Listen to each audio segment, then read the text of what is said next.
দোস্ত তুই কি সিগারেট খাস? ওটাই। দৈনিক কয়টা লাগে? লাগে তো 5-7টা। দৈনিক যদি 5-7টা লাগে তাহলে একটা 10 টাকা করে হইলেও 7টা 70 টাকা।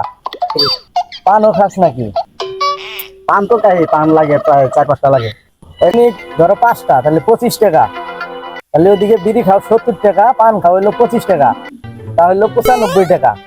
তাহলে এক মাসে 2850 টাকা তুমি খাও, এক বছরে খাইতেছ 34,200 তুই খাস। তাইলে তুই খাস কত বছর থেকে? তাই তো ধরে তো 20-21 বছর ধরে।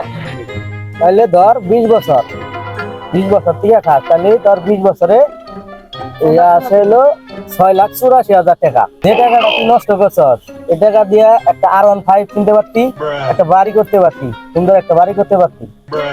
এ হুমুন্দি তুই তো খাস না, তাহলে তোর বাড়ি কর, তোর বাড়ি কর।